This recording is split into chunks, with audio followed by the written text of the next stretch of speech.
Hello students, मैं भरत चौधरी आपके YouTube channel Bharat academy में आप सभी का स्वागत करता हूं। आज हम लोग मैथ का टॉपिक पढ़ेंगे साझा पार्टनर से। देखो, सबसे पहले तो हमें साझे के बारे में जानने की ज़रूरत है। साझा होता क्या है? बड़ा नॉर्मल सा टॉपिक है और अक्सर एक या दो क्वेश्चन आ जाता है यहाँ से, तो बड़े इजी वे में कर सकते हो। देखो, साझे के नाम से ही पता चलता है कि साझे का मतलब कोई ना कोई व्यापार किया गया होगा जो मिलकर किया गया होगा। और साझे के लिए कम से कम कितने लोग चाहिए? भाई, अकेला व्यक्ति तो साझा कर नहीं सकता, कम से कम 2 लोग चाहिए और ज़्यादा से ज़्यादा कितने भी हो सकते हैं। तो यहाँ पर बात चल रही है कम से कम की। तो मैं अगर कम से कम में बात करूँ तो कम से कम हम लोगों को 2 लोग चाहिए जो लोग आपस में साझा कर रहे होंगे। इसके 3-4 टाइप हैं, बड़े आसान से हैं। तो मैं पहले उनके बारे में रूल बता देता हूँ थोड़ा सा, तो वो आप लोग देख लो। देखो, साझा, अगर मैं कहता हूँ कोई भी व्यक्ति है ए और बी, 2 व्यक्ति हैं, दोनों मिलकर एक व्यापार आरंभ करते हैं, कोई भी बिजनेस स्टार्ट कर रहे हैं। ए उस व्यापार में 50,000 रुपये का निवेश करता है। निवेश का मतलब है इन्वेस्टमेंट। ये 50,000 रुपये निवेश करता है और ये 80,000 रुपये निवेश करता है। दोनों ने एक साथ व्यापार आरंभ किया है, स्टार्ट एक ही साथ किया है। ए ने 50,000 रुपये लगाए उस व्यापार में और बी ने 80,000 रुपये लगाए हैं। अब 1 साल जब कंप्लीट हो गया इन लोगों का, तो 1 साल बाद जो भी प्रॉफिट हुआ इन लोगों का, 1 साल बाद जो भी प्रॉफिट हुआ, मैंने मान लिया यहाँ पर प्रॉफिट हुआ है 26,000 रुपये का। जो 26,000 रुपये का प्रॉफिट हुआ है वो इन दोनों में बांटा जाएगा। अब ये जो प्रॉफिट है ये दोनों में बराबर बराबर बांटा जाएगा या कम ज़्यादा बांटा जाएगा? सबसे ज़रूरी चीज़ यही है। देखो, अगर मैं किसी को ब्याज पर पैसे देता हूँ, तो अगर जैसे ए ने 50,000 रुपये ब्याज पर दिए हैं, बी ने 80,000 रुपये ब्याज पर दिए हैं। अब यहाँ पर जो प्रॉफिट मिलेगा, अब प्रॉफिट ए को ज़्यादा मिलेगा या बी को ज़्यादा मिलेगा या दोनों को बराबर मिलेगा? जिसकी इन्वेस्टमेंट ज़्यादा होती है, जो ज़्यादा निवेश करता है, उसे ज़्यादा प्रॉफिट मिलता है। जो कम निवेश करता है उसे कम प्रॉफिट मिलता है। हमें कैसे पता चलेगा इसमें किसे कितना मिल रहा है, कि ए को कितने मिलेंगे या बी को कितने मिलेंगे? तो इसके लिए सबसे आसान तरीका है, जो भी उन लोगों ने इन्वेस्ट किया है, सबसे पहले उसका रेशो निकालो। रेशो मतलब अनुपात। अनुपात में ये जो 4 0 से 4 0 ख़त्म हो गई, इधर 5 बचा है और यहाँ पर 8 बचा है। यही, अब तो कुछ कटेगा नहीं और कुछ कॉमन है ही नहीं अब। तो 5:8 ये इनकी इन्वेस्टमेंट का रेशो है। तो जिस रेशो में इन्वेस्ट करते हैं, जिस रेशो में पैसा लगाया जाता है, प्रॉफिट भी उसी रेशो में मिलता है। कि जो टोटल प्रॉफिट होगा उसमें से अगर ए को 5 रुपये मिलेंगे तो बी को कितने रुपये मिलेंगे? 8 रुपये मिलेंगे। मतलब दोनों के लिए अगर इन्हें जोड़ा जाए तो कम से कम कितने रुपए होने चाहिए हमारे पास? 13। और हमारे पास रुपए कितने हैं प्रॉफिट के? 26,000। तो जो 26,000 है वो कितने के बराबर हो गया? 13 के बराबर हो गया है। अब इसमें से जिसका भी हिस्सा पूछता है, जैसे अगर वो पूछने लगे ए को कितने रुपए मिले, तो ए को हमारे अनुसार कितने मिल रहे हैं? 5। तो ए का हिस्सा अगर पूछेगा तो ऊपर 5 की मल्टीप्लाई। अगर यहीं पर पूछ लेता बी को कितने रुपए मिले, तो यहाँ 5 की जगह हम किसकी मल्टीप्लाई करते? 8 की। तो सिंपल सा तरीका है, जब भी कोई भी इन्वेस्टर हैं, जो 2 लोग हैं जिन्होंने साझे में एक व्यापार आरंभ किया है, अलग अलग पैसा लगाया है दोनों ने, और 1 साल 2 साल 10 साल बाद जब व्यापार ख़त्म होता है तो पूछा जाएगा कि जो प्रॉफिट है, या तो वो रेशो ही पूछेगा कि किस अनुपात में बांटा जाएगा, तो यही क्वेश्चन ख़त्म हो जाता है हमारा। अगर रेशो नहीं पूछता है, वो पूछता है कि किसको कितने रुपए मिले, तो सबसे पहले वो टोटल प्रॉफिट देगा कि इतने रुपए का कुल मिलाकर प्रॉफिट है। अब 26,000 का यहाँ पर प्रॉफिट था। अगर हम इनकी इन्वेस्टमेंट का रेशो निकालते हैं तो ये 4 0 से 4 0 ख़त्म हो जाएंगी। इन्वेस्टमेंट मतलब उनके लगाई गई पूंजी, जो भी उन्होंने रुपए लगाए हैं, उनका अनुपात निकालते हैं तो वो आता है 5:8। ए ने अगर 5 रुपये लगाए हैं तो बी ने 8 रुपये लगाए हैं, तो इसी अनुपात में लाभ भी मिलेगा। ए को अगर 5 रुपये मिलेंगे लाभ में से, तो बी का हिस्सा 8 रुपये है, मतलब कुल मिलाकर 13 हिस्से। और हमारे पास कुल कितने हैं 26,000, वो 13 के बराबर है। जिसका भी हिस्सा पूछता, अगर ए का पूछता है तो ऊपर 5 की मल्टीप्लाई, बी का पूछता तो यहाँ पर 8 की मल्टीप्लाई। अब इसे की सिंपल कैलकुलेट कर लेना है। 13 से 2000 गुना 5 कितने रुपए मिलेंगे इसे? 10,000 रुपये। तो एक तो टाइप ये हो गया है फर्स्ट टाइप। तो सिंपल सा ये पता चल गया आप लोगों को। यहाँ पर क्या था, दोनों ने एक साथ ही व्यापार आरंभ किया था और एक ही साथ लास्ट में व्यापार ख़त्म किया है, और लास्ट में दोनों लोग एक साथ प्रॉफिट को बांट रहे हैं। ऐसा होगा कभी कभी कि क्वेश्चनों में क्या होगा कि जो रुपये का निवेश है वो तो होगा, लेकिन अलग अलग समय के लिए होगा। अलग अलग समय के लिए कैसे? अब अगर मैं कहूँ ए और बी कोई भी दो व्यक्ति हैं, ए ने अकेले व्यापार आरंभ किया है, मतलब जब व्यापार की शुरुआत हुई थी तो उस समय बी नहीं था उसके साथ। ए ने अकेले व्यापार आरंभ किया और इसने 70,000 रुपये निवेश कर दिए, मतलब बिजनेस में जो रुपए लगाए हैं इसने 70,000 रुपये लगाए हैं। अब 3 महीने बाद बी 80,000 रुपये लगाकर व्यापार में साझेदार हो गया। मतलब शुरुआत में नहीं था बी कितने महीने बाद आया है? 3 महीने बाद आया है। अब उसने कहा यहाँ पर कि वर्ष के अंत में, in the end of year, वर्ष के अंत में लाभ को किस अनुपात में बांटा जाएगा। अब अगर समय बराबर होता, दोनों लोग एक ही साथ व्यापार आरंभ करते और लास्ट में प्रॉफिट भी एक ही साथ देखा जाता, तो हम सिंपल रेशो निकाल सकते थे यहाँ पर। लेकिन यहाँ जो व्यापार है वो एक साथ शुरू नहीं किया गया। शुरुआत किसने कर दी थी? ए ने। कितने रुपए लगा के शुरुआत कर दी थी? 70,000 रुपये। अब ए ने तो पूरे साल के लिए पैसे लगाए हैं। पूरे साल में कितने महीने होते हैं? 12 महीने होते हैं। बी कितने महीने बाद आया था? बी आया था आपका 3 महीने बाद। तो 3 महीने बाद आया था, तो इसका पैसा कितने महीने के लिए निवेश रहा? केवल 9 महीने के लिए। अब यहाँ पर ध्यान यही रखना है, अगर समय अलग अलग है, दोनों ने अलग अलग टाइम पर इन्वेस्टमेंट की है, तो जो समय होगा उस समय की मल्टीप्लाई करनी पड़ेगी जो भी उन्होंने इन्वेस्टमेंट की थी उसमें। अब यहाँ पर सिंपल रेशो निकाल सकते हैं। 4 0 से 4 0 ख़त्म हो गई है। उसके बाद यहाँ पर 4 से ये 3 बार कट गया, 4 से ये 2 बार कट गया है, इस 3 से ये 3 कट गया। अब यहाँ पर 7 बचा है और यहाँ 2 गुना 3 6। तो जो लास्ट में प्रॉफिट बांटा जाएगा वो किस रेशो में बांटा जाएगा? 7:6। तो अगर यहाँ पर प्रॉफिट दिया होता तो हम प्रॉफिट जैसे पिछले वाले क्वेश्चन टाइप में किया था क्वेश्चन में, उस तरीके से इस प्रॉफिट को तोड़ सकते थे। अगर रेशो पूछता है तो यही क्वेश्चन ख़त्म हो जाएगा। अब एक तो ये हो गया। देखो अब तक 2 टाइप हो चुके हैं। पहला टाइप था हमारा, फर्स्ट टाइप में क्या दे रखा था कि 2 लोग एक साथ व्यापार आरंभ करते हैं और लास्ट में एक ही साथ व्यापार को ख़त्म करते हैं। यहाँ पर क्या था कि 2 लोग अलग अलग समय के लिए व्यापार में पैसा लगाते हैं। ए ने शुरुआत की थी और बी उसके 3 महीने बाद आया था। तो 3 महीने बाद हो सकता है, 6 महीने बाद हो सकता है, 4 महीने बाद हो सकता है। तो जब भी ऐसा क्वेश्चन आएगा तो क्या करना है? समय का ध्यान रखना है। जो भी समय होगा उस समय की पूंजी में मल्टीप्लाई कर देनी है जो भी उन्होंने इन्वेस्ट किया था। इसके अलावा तीसरा तरीका, देखो तीसरे तरीके में थोड़ा सा बदलाव आ जाएगा। उसमें कैलकुलेशन थोड़ी ज़्यादा होती है और इसलिए कैलकुलेशन का ध्यान रखना है, क्योंकि वहाँ पर कैलकुलेशन जब ज़्यादा होगी तो गलती के चांसेस भी उतने ही ज़्यादा होंगे। अब यहाँ पर अगर मैं कहूँ ए और बी कोई भी 2 व्यक्ति हैं, ए ने 40,000 रुपये लगाए हैं किसी व्यापार में तथा बी ने 50,000 रुपये लगाए हैं। दोनों ने मिलकर एक व्यापार आरंभ किया। ए ने 40,000 लगाए हैं, बी ने 50,000 लगाए हैं। दोनों ने मिलकर एक व्यापार आरंभ किया है। 4 महीने बाद ए ने 20,000 रुपये और लगा दिए। मतलब 4 महीने तक तो उसे जो प्रॉफिट मिलेगा वो किस पर मिलेगा? 40,000 पर ही मिलेगा।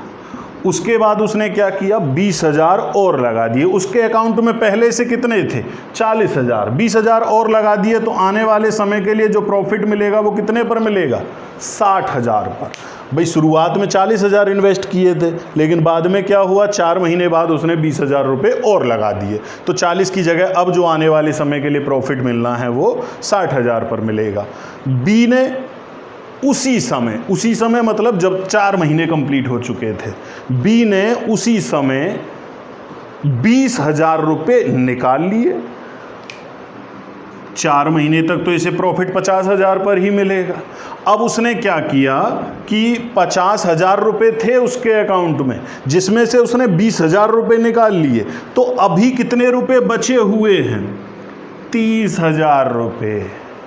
तो आने वाले समय के लिए जो प्रॉफिट मिलेगा वो अब 50,000 पर नहीं मिलेगा, इसे कितने रुपयों पर प्रॉफिट मिलेगा, केवल 30,000 पर। अब यहाँ पर जरूरी नहीं है 1 साल के लिए ही पैसा लगाया जाए, 2 साल, 10 साल, 5 साल, 8 महीने, 10 महीने, 15 महीने, कितने भी महीने हो सकते हैं। जैसे यहीं पर अगर बोल दिया जाए कि कुल मिलाकर 10 महीनों के लिए पैसे लगाए गए, पूरे साल के लिए नहीं लगाए हैं, केवल 10 महीनों के लिए, जिनमें से कंप्लीट कितने हो चुके हैं, 4 महीने हो चुके हैं, तो अभी कितने महीने बचे होंगे, 6 महीने, और यहाँ भी 6 महीने। अब यहाँ पर गलती कहाँ होनी है, आप लोग देखना। गलती होगी जब वो पैसे जमा करेगा तो प्लस करके लिख देना है, यहाँ ठीक रहेगा। जब वो पैसे निकाल लेगा तो आप यहाँ प्लस की जगह माइनस कर दोगे, माइनस नहीं करना है भाई। अगर मेरे अकाउंट में 50,000 रुपये हैं और मैं उसमें से 20,000 रुपये निकाल लेता हूँ, तो जो 30,000 अभी बचे हुए हैं वो प्लस में ही है, नेगेटिव नहीं होगा। तो ये यहाँ पर 20,000 निकालने के बाद जो बचेंगे वो कितने रुपए हैं, 30,000, वो पॉजिटिव ही बचे हुए हैं, अभी नेगेटिव नहीं हुए। नेगेटिव तो तब होंगे जो 50,000 से ज़्यादा रुपए निकाल लिए जाएं, तभी नेगेटिव होंगे।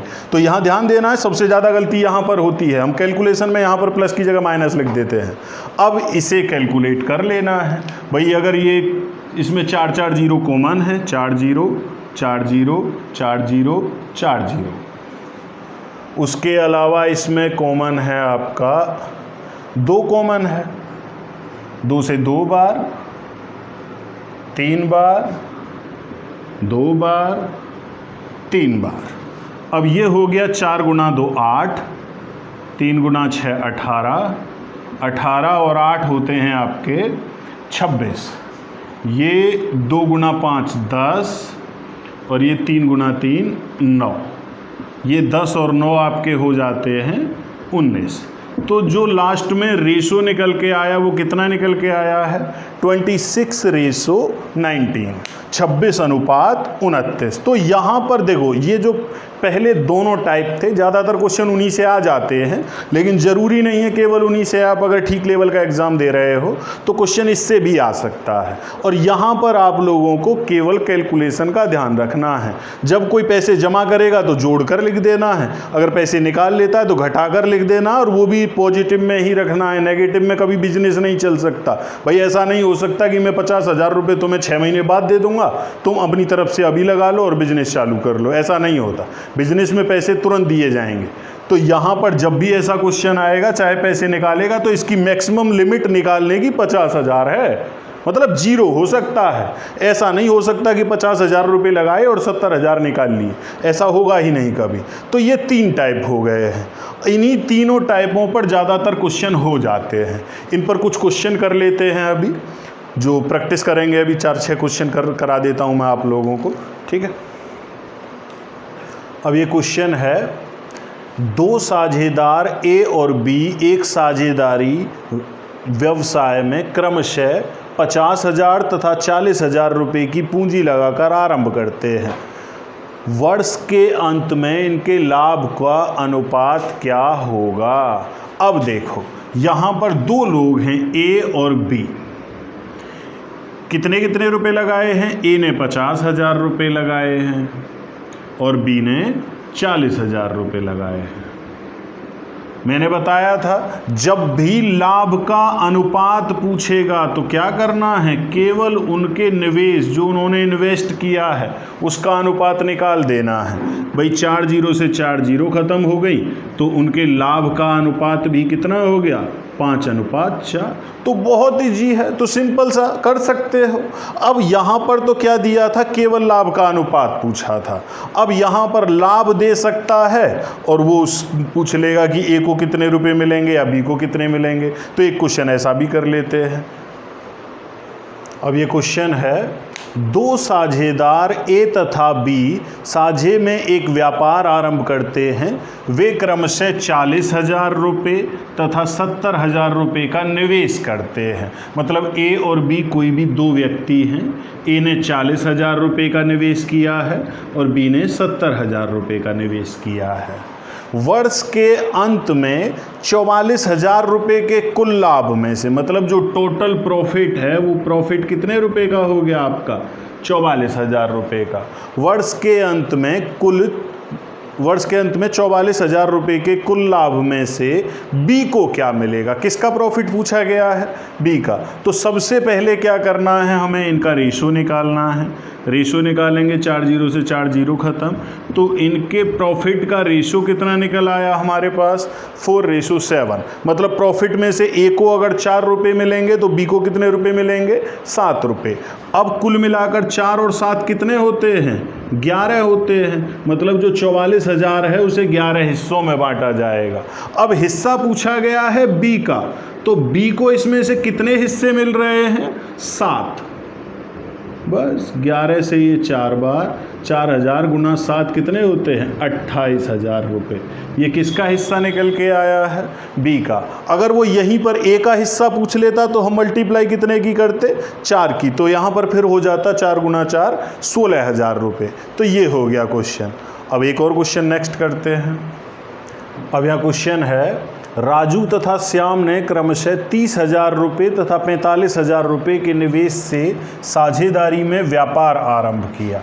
एक तो राजू है, एक श्याम है। राजू ने लगाए हैं 30,000 रुपये और श्याम ने लगाए हैं 45,000 रुपये के लाभ। अब यहाँ पर व्यापार आरंभ किया। 2 वर्ष बाद 1,50,000 रुपये के लाभ में से टोटल जो प्रॉफिट है वो कितना हो गया है, 1,50,000। 1,50,000 रुपये के लाभ में से राजू का भाग कितना होगा। देखो ज़रूरी नहीं है कि एक ही साल हो, 2 साल हो सकती हैं, 4 साल हो सकती हैं, 10 साल हो सकती है। तो यहाँ पर कितने सालों की बात हो रही है, 2 वर्षों की बात हो रही है। लेकिन समय बराबर है तो इसलिए समय का कोई रोल नहीं है। अब यहाँ पर वही है, सिंपल रेशो निकालो पहले। तो भाई ये 3 0 से 3 0 ख़त्म हो गई हैं। 15 से ये 30 2 बार कटेगा और ये 3 बार कटेगा। तो रेशो कितना आ गया हमारा, 2:3। कि राजू को अगर 2 रुपये मिलेंगे तो श्याम को कितने रुपए मिलेंगे, 3 रुपये मिलेंगे। अब यहाँ पर कुल मिलाकर ये कितना हो गया, 2 और 3 5। मतलब 1,50,000 को कितने हिस्सों में बांटा जाएगा, 5 हिस्सों में बांटा जाएगा। अब की बार भाग किसका पूछा है, राजू का। राजू को कितने मिले हैं, 2। तो राजू का अगर हिस्सा निकाला जाएगा तो ऊपर मल्टीप्लाई करनी होगी 2 की। अगर श्याम का हिस्सा निकाला जाता तो मल्टीप्लाई करनी होती 3 की। अब यहाँ पर कर लो, 5 से 3 बार कट गया और 30,000 में अगर 2 की मल्टीप्लाई करोगे तो कितना आ गया, 60,000। यही आंसर हो गया हमारा। तो इस टाइप के क्वेश्चन हो गए हैं। और नेक्स्ट टाइप कराते हैं अभी। अब यह क्वेश्चन है, ए एक व्यवसाय को 25,000 रुपये की पूंजी से आरंभ करता है। 4 महीने बाद उस व्यवसाय में 20,000 रुपये की पूंजी लगाकर बी साझेदार हो जाता है। मतलब बी शुरुआत में नहीं था, बी कितने महीने बाद आया है, 4 महीने बाद आया है। उसने कहा वर्ष के अंत में लाभ का अनुपात क्या होगा। अगर हम देखें, ए ने 25,000 रुपये लगाए थे और बी ने लगाए हैं 20,000 रुपये। ए ने पूरे साल के लिए पैसे लगाए हैं, मतलब शुरुआत से लेकर लास्ट तक, तो पूरे 12 महीने के लिए। बी 4 महीने बाद आया था तो कितने महीने के लिए पैसे लगाए होंगे, केवल 8 महीने के लिए। भाई 12 में से वो 4 महीने कम कर दो। अब बस रेशो बता देना है इनका। अब ये 3 0 से 3 0 ख़त्म हो गई हैं। अब यहाँ पर 5 से ये 5 बार कट गया, 5 से ये 4 बार कट गया है, 4 से ये 3 बार कट गया है। ये 5 गुना 3 हो गया आपका 15 और वहाँ पर हो गया 8। तो इनके लाभ का अनुपात कितना आ गया है 15:8। तो सिंपल सा है भाई, जब दोनों के समय अगर अलग अलग होंगे तो हमें क्या करना है, केवल जितने रुपए भी उन लोगों ने इन्वेस्ट किए हैं और जितने जितने समय के लिए किए हैं उस समय की पूंजी में मल्टीप्लाई कर देनी है। उसके बाद वही है जो कॉमन होगा वो कट जाएगा, बचा कुछ आपस में रेशो हो जाएगा। तो ये क्वेश्चन हो गया। चलो नेक्स्ट क्वेश्चन करते हैं। यहाँ क्वेश्चन है ए तथा बी ने क्रमशः 4,000 रुपये तथा 5,000 रुपये पूंजी लगाकर एक व्यापार आरंभ किया। 3 महीने बाद ए ने 1,000 रुपये तथा बी ने भी 1,000 रुपये वापस ले लिए। 10 महीने बाद 7,600 रुपये के कुल लाभ में से ए का भाग कितना होगा। देखो ए और बी दो व्यक्ति हैं।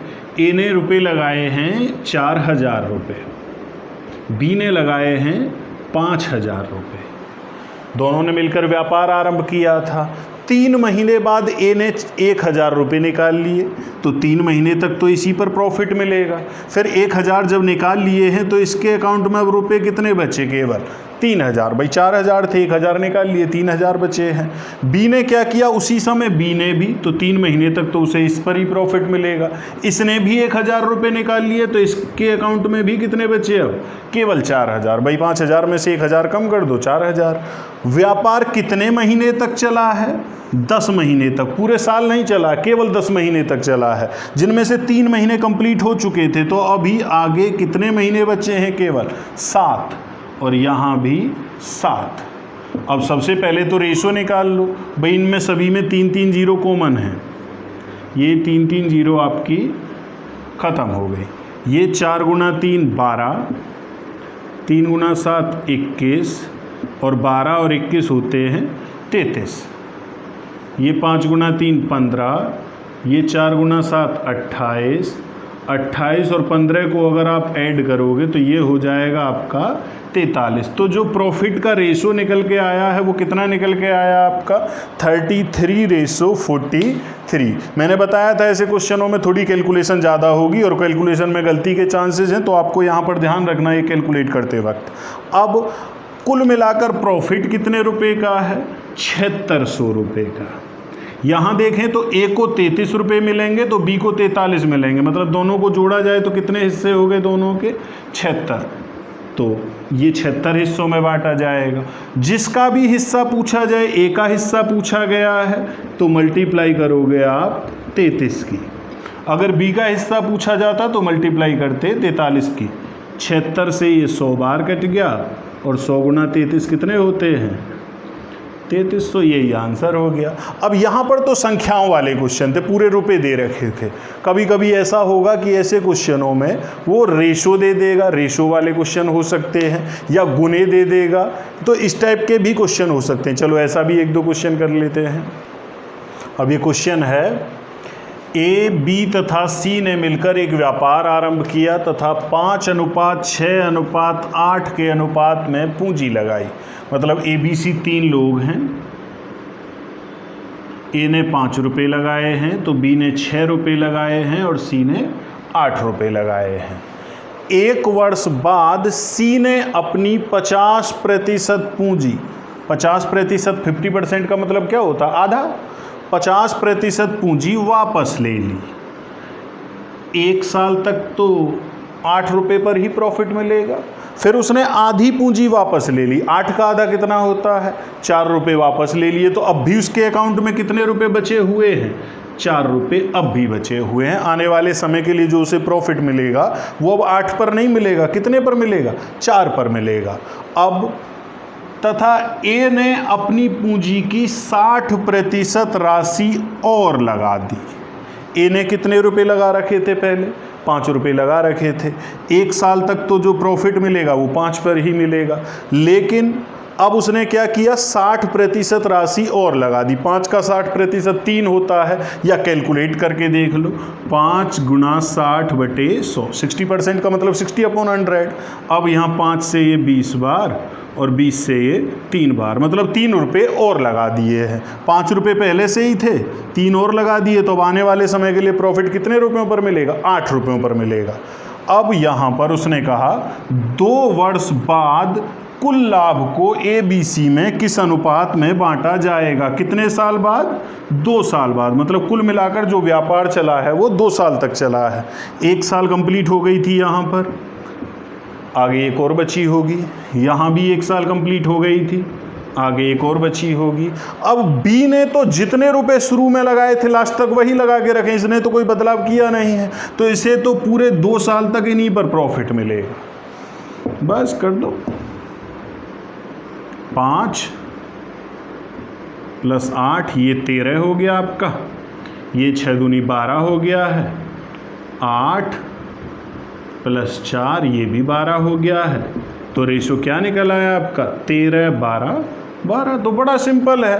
तो जब ऐसे क्वेश्चन होंगे तो हो सकता है कि वो संख्याओं में ना देकर रेशो में दे दे या परसेंटेज में दे दे, तो जो रेशो दे रखा होगा वही आपको अमाउंट मान लेना है। जैसे 5:6:8 था, तो ए ने 5 रुपये लगाए हैं, बी ने 6 रुपये लगाए हैं, सी ने 8 लगाए हैं। तो यहाँ एक्स वैक्स मानने की ज़रूरत नहीं है कि इसे 5x, इसे 6x, उसे 8x। एक्स को भूल जाओ, बिल्कुल एक्स की ज़रूरत ही नहीं पड़ेगी पूरे गणित में कहीं भी।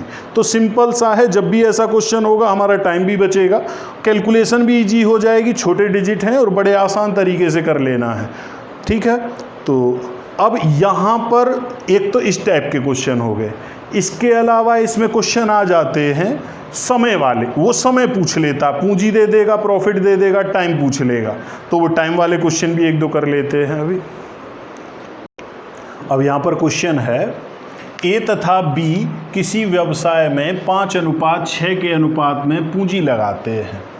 8 महीने बाद, 8 महीने की समाप्ति पर ए अपनी पूंजी वापस ले लेता है। भाई 2 लोग हैं, एक ए है, एक बी है। ए ने 5 रुपये लगाए हैं तो बी ने 6 रुपये लगाए हैं। 8 महीने बाद ए ने अपनी पूंजी वापस ले ली, तो इसे जो प्रॉफिट मिलेगा वो केवल 8 महीने का प्रॉफिट मिलेगा। फिर उसने कहा कि यदि वे 5:9 के अनुपात में लाभ प्राप्त करते हैं, मतलब जो लास्ट में प्रॉफिट होता है वो 5:9 की, अगर प्रॉफिट में से इसे 5 रुपये मिलेंगे तो इसे 9 रुपये मिलेंगे। तो उसने कहा तो बी ने कितने समय के लिए पूंजी लगाई थी? बी का टाइम हमें नहीं मालूम है, और जब भी प्रॉफिट का रेशो निकालते हैं तो हम लोग क्या करते हैं, जितने भी रुपए वो इन्वेस्ट करता है उसमें टाइम की मल्टीप्लाई करते हैं। भाई इसने 5 रुपये लगाए थे 8 महीने के लिए, इसने 6 रुपये लगाए हैं, टाइम नहीं मालूम है, हमने टी मान लिया, इसी की वैल्यू फाइंड करनी है। इसके बाद जो रेशो निकल के आएगा प्रॉफिट का वो दे रखा है, कितना आता है? 5:9। मतलब ये सॉल्व होकर अगर 5 के बराबर आएगा तो ये सॉल्व होकर 9 के बराबर आएगा। दोनों को इक्वल रख दो। हमें टाइम की वैल्यू निकालनी है, 9 क्रॉस में ऊपर ले आना है और 6 क्रॉस में नीचे पहुंच जाएगा। यहाँ से 6 और 9 दोनों ख़त्म हो गए। अब 5 से ये 5 ख़त्म हो गया है, 3 से ये 2 बार, ये 3 बार, 2 से ये 4 बार, 4 × 3 कितने होते हैं? 12। मतलब इस टी की वैल्यू कितनी आ गई हमारे पास? 12। यही आंसर है। 12 महीने के लिए पैसे लगाए थे केवल। भाई सिंपल सा ध्यान रखना है, पूंजी में समय की मल्टीप्लाई करोगे, नीचे प्रॉफिट रख देना उसी का। यहाँ भी पूंजी में टाइम की मल्टीप्लाई की, नीचे प्रॉफिट, जिसकी वैल्यू निकालनी है उसके अलावा सबको क्रॉस में, ऊपर वाला नीचे, नीचे वाला ऊपर, आंसर आ जाएगा तुम्हारा। यही है। इसी में एक और टाइप आता है, अब की बार वो क्वेश्चन कराते हैं आपका। अब की बार क्वेश्चन है, ए 450 रुपये के साथ एक व्यवसाय आरंभ करता है। मतलब ए ने व्यापार आरंभ किया, कितने रुपए इन्वेस्ट किए हैं? 450 रुपये। कुछ समय बाद 300 रुपये के साथ बी भी इस व्यवसाय में शामिल हो जाता है। देखो बी कितने रुपए इन्वेस्ट किए इसने? 300 रुपये। लेकिन दोनों ने एक साथ व्यापार आरंभ नहीं किया है। शुरुआत किसने की थी? ए ने। उसके कुछ समय बाद, मतलब हमें नहीं मालूम 10 महीने, 5 महीने, 4 महीने, कुछ भी टाइम बाद आया होगा, और कितने रुपए लगाए उसने? 300 रुपये। 300 रुपये के साथ व्यापार में शामिल हो जाता है। यदि वर्ष के अंत में लाभ को 2:1 के अनुपात में बांटा जाता हो तो बी व्यापार आरंभ होने के कितने महीने बाद शामिल हुआ। तो इसने तो शुरुआत की थी, पूरे साल तक पैसे लगा के रखे 12 महीने के लिए। इसका टाइम नहीं मालूम है, हमने टी मान लिया। मैंने बताया था नीचे इसका प्रॉफिट 2 है, इसका प्रॉफिट 1 है, नीचे प्रॉफिट रखो और दोनों को इक्वल रख देना है।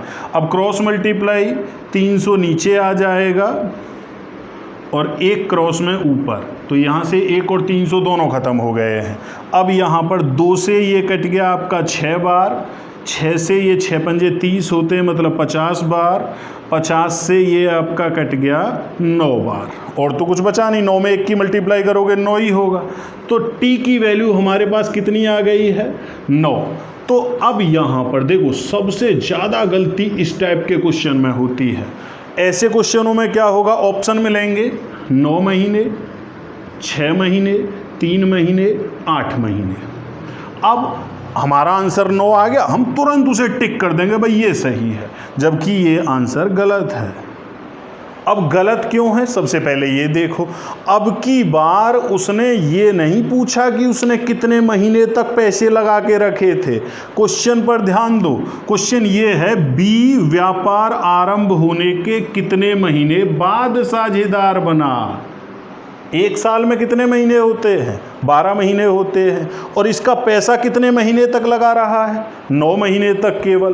भाई 12 महीने होते हैं पूरे साल में और उसका पैसा 9 महीने तक लगा रहा है, उसे प्रॉफिट केवल 9 महीने का मिला है। इसका मतलब वो कितने महीने बाद व्यापार में साझेदार हुआ होगा, 3 महीने बाद। तो हमारा आंसर है ये। तो ध्यान रखना है उसने पूछा क्या है। अगर यही पूछा जाता कि बी का धन कितने महीने तक व्यापार में लगा रहा, तो हमारा आंसर आ जाता 9 महीने, जो इससे पहले वाले क्वेश्चन में था। लेकिन यहाँ उसने कुछ और पूछा है, यहाँ पूछा है व्यापार आरंभ होने के कितने महीने बाद शामिल हुआ। तो यहाँ लैंग्वेज का बहुत खेल है। और देखो सिंपल से, देखो 4-4, 5-5 लाइनों के क्वेश्चन हैं, लेकिन थोड़ी सी कैलकुलेशन में ही हो जाएंगे। बस हमें थोड़ी सूझबूझ का ध्यान रखना है, थोड़ी सी प्रैक्टिस करनी है। तो ये आपका टॉपिक हो गया साझा पार्टनरशिप, छोटा टॉपिक है, एक ही क्लास में ख़त्म हो गया है आप लोगों का। तो इसके लिए क्वेश्चन आप लोगों के लिए भेजूंगा मैं अभी, ठीक है। तो और ज़्यादा से ज़्यादा चैनल को सब्सक्राइब करो, सब्सक्राइबर कम मिल रहे हैं, इससे ज़्यादा की उम्मीद थी मुझे, ठीक है। चलो मिलते हैं नेक्स्ट टॉपिक के साथ नेक्स्ट वीडियो में।